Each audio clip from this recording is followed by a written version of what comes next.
आज नया topic start करने जा रहे हैं हम गृह प्रबंध के उत्प्रेरक। गृह प्रबंध के उत्प्रेरक हमारे लिए हमारे इसमें गृह प्रबंधन में भी बहुत इम्पोर्टेंट होते हैं और हमारी पूरे जीवन में हमारे जो उत्प्रेरक हैं जीवन के वो बहुत ही इम्पोर्टेंट होते हैं। इस गृह प्रबंध के उत्प्रेरक जो हैं वो मुख्यतः 5 उत्प्रेरक होते हैं: मूल्य, लक्ष्य, स्तर, निर्णय क्षमता और या निर्णय लेना और संसाधन। इस तरह से 5 उत्प्रेरक होते हैं हमारे जीवन के। इसमें सबसे पहला है मूल्य। मूल्य जो है वो अनिश्चित होता है, अस्पष्ट होता है और आत्मगत होता है। अपने ऊपर निर्भर करता है कि हमारे कौन से मूल्य होंगे या हमारे क्या मूल्य हैं। ये हमारे अनुभव, हमारी जो संस्कृति है, हमारी ट्रेनिंग है, सब पे निर्भर करता है कि हमारे मूल्य क्या होंगे।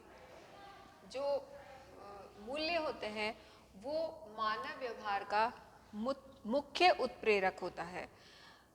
उसी के आधार पर मानव का व्यवहार टिका हुआ रहता है। वो अपने निर्णय भी उसी के आधार पर लेता है। अपने जीवन में जितने भी एफर्ट्स हैं वो भी उसी के आधार पर करता है। एक तरह से जीवन के मूल्य जो है वो मानव की धुरी होते हैं। विकास और सफलता जो भी कार्य वो करते हैं उसमें जो मूल्य होते हैं वो विकास और सफलता का आधार होते हैं। और व्यक्ति जो भी कार्य करता है उसमें शारीरिक, मानसिक, आर्थिक, सामाजिक, मनोवैज्ञानिक, तार्किक, धार्मिक तत्व होते हैं और ये सभी जीवन के मूल्य होते हैं।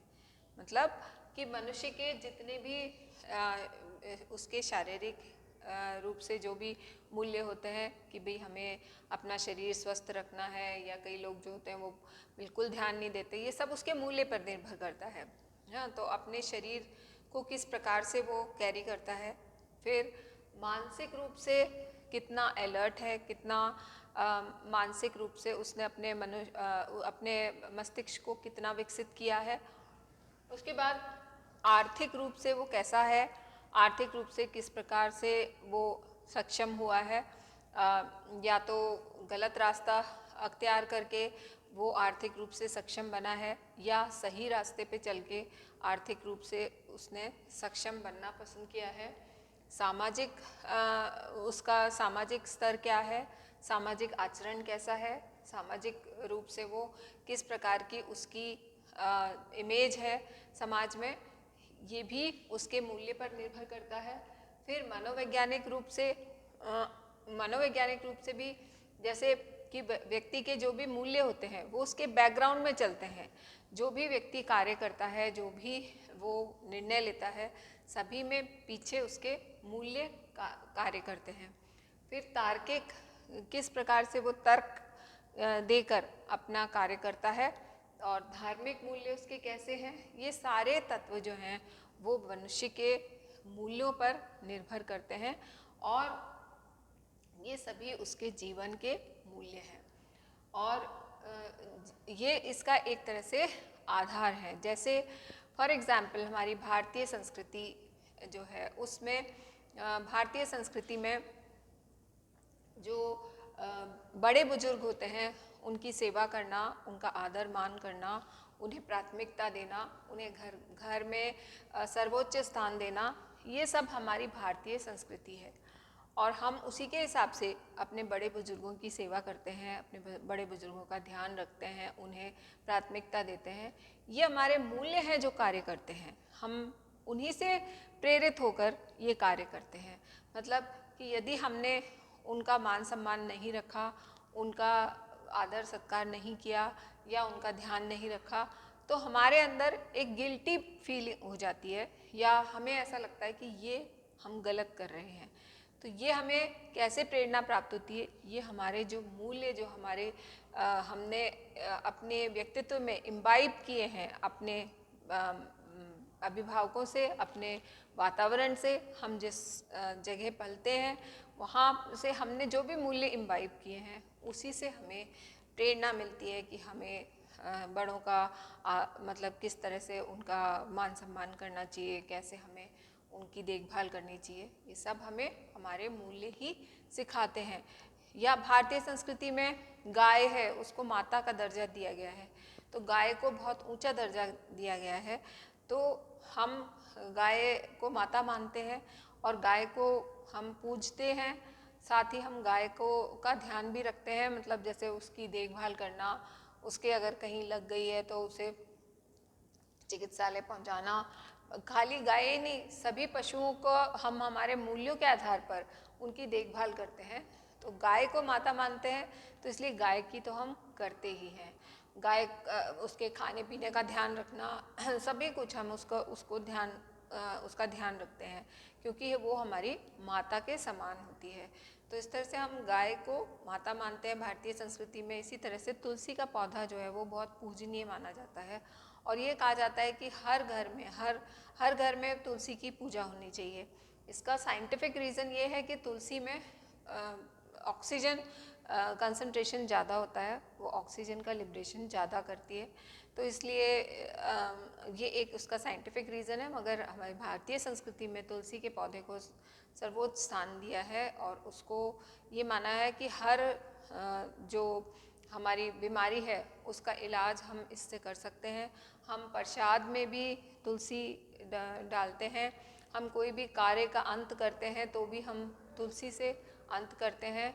तो हम तुलसी को एक बहुत ही पवित्र पौधा मानते हैं और पूजनीय पौधा मानते हैं और ये कहा जाता है कि हर घर में तुलसी का पौधा होना चाहिए। और यदि तुलसी का पौधा सूख जाता है तो हमारे अंदर गिल्ट होता है कि ये तुलसी का पौधा कैसे सूख गया है, तो हम उसकी विशेष देखभाल करते हैं जिससे वो पौधा सूखे ना।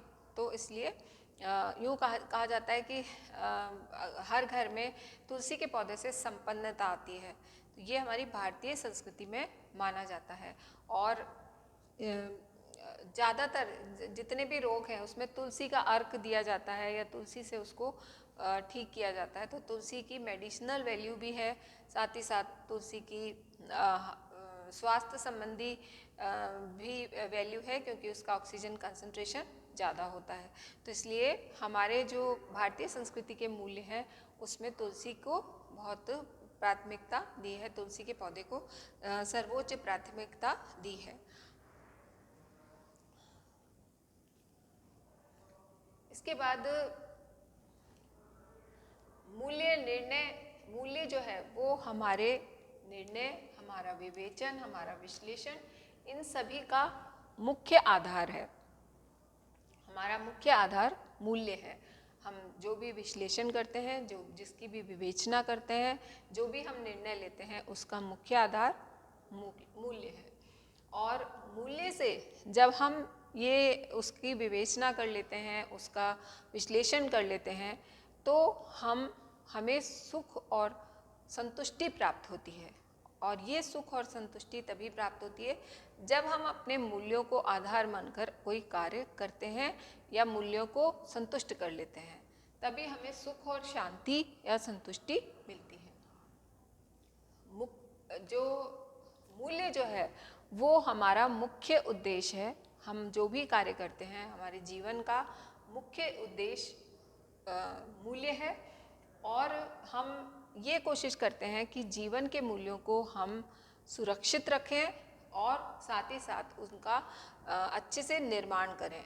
उसका जो निर्माण जो है वो भी स्वस्थ होना चाहिए और साथ ही साथ हम उन्हें सुरक्षित भी रखें। ये हमारे जीवन मूल्यों का उद्देश्य होता है मेन। और जीवन मूल्यों का निर्माण जो मेन उसका जीवन मूल्यों का निर्माण है वो है प्राणी मात्र की सेवा करना और भलाई करना। प्राणी मात्र की सेवा और भलाई ये हमारे मुख्य मूल्य हैं और मूल्य का उद्देश्य है, मुख्य उद्देश्य है। तो यूँ कहा जाता है कि बिना मूल्य एक इंसान इस प्रकार का होता है जैसे पक्षी के पंख काट दिए जाएं।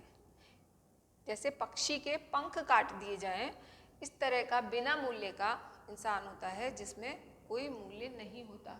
या किसी पेड़ की जड़ काट दी जाए, बिना जड़ का पेड़ या बिना पंख का पक्षी जो है वो बिना मूल्यों का इंसान होता है।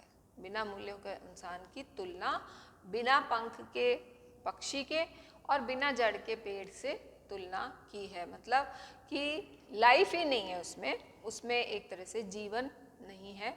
इसलिए मूल्य जो है वो जीवन का आधार है। हम कोई भी कार्य करते हैं तो मूल्य से प्रेरित होकर ही करते हैं। निकिल एंड डॉर्सी के अनुसार, निकिल और डॉर्सी के अनुसार मूल्य को परिभाषित किया गया है। मूल्य मानवीय व्यवहार को प्रेरणा प्रदान करने वाले कारक हैं। मतलब हमें प्रेरणा मूल्य से मिलती है कोई भी कार्य को करने की। यही न्याय, विवेचन और विश्लेषण करने हेतु आधार प्रदान करते हैं। हम किसी भी चीज़ का न्याय करते हैं या विवेचन करते हैं या फिर हम उसका विश्लेषण करते हैं तो इनका आधार मूल्य होते हैं। तथा इसमें यह गुण होता है जिससे कि विभिन्न विकल्पों के मध्य बुद्धिमत्तापूर्वक चयन को संभव बनाते हैं। मतलब हम इसमें ये गुण भी होता है कि वो विभिन्न विकल्पों को बुद्धिमत्तापूर्ण हम चयन करते हैं उसका। और चयन जब हम करते हैं तो हमारे मूल्य उसका मेन कारण होते हैं और उन्हीं के आधार पर हम चयन करते हैं। और हमारे अंदर जो आत्मविश्वास होता है वो भी मूल्यों से ही आता है। हमारे मूल्य कैसे हैं उन्हीं से ही आता है। तो इस तरह से मूल्य जीवन को सार्थकता प्रदान करने वाला उत्प्रेरक है।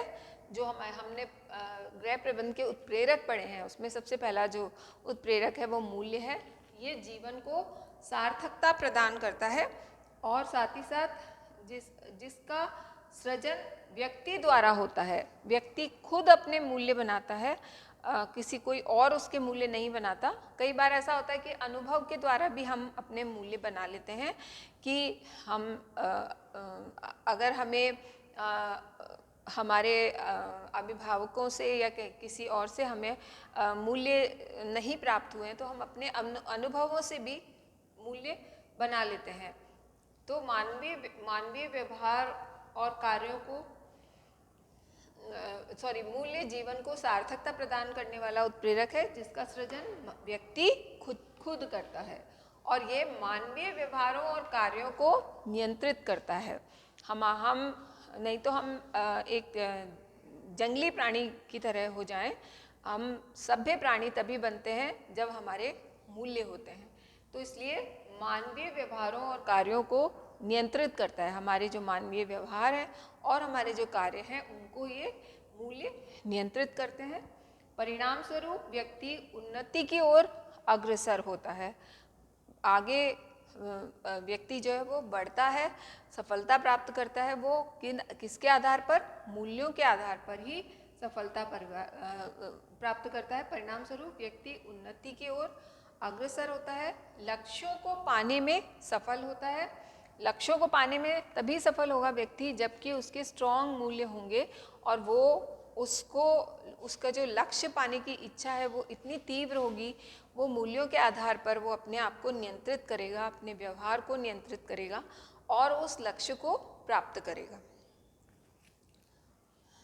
परंतु इसका उद्देश्य सदैव प्राणी मात्र की भलाई और सेवा है। उसका जो मुख्य उद्देश्य है वो यही है कि प्राणी मात्र की भलाई, सेवा और कल्याण करे, जिसके अभाव में मूल्य का कोई अस्तित्व नहीं है। मतलब कि मूल्यों का मुख्य उद्देश्य यही है कि प्राणी मात्र की भलाई करना, सेवा करना, और यदि ये मूल्य हमारे अंदर नहीं है तो हमारा कोई अस्तित्व नहीं है या हमारे अंदर मूल्यों का कोई अस्तित्व नहीं है।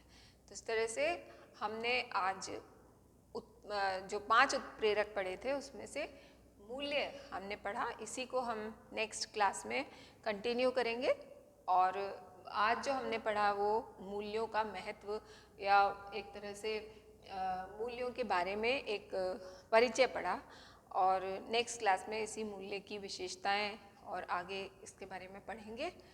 और आज इतना ही। Thank you.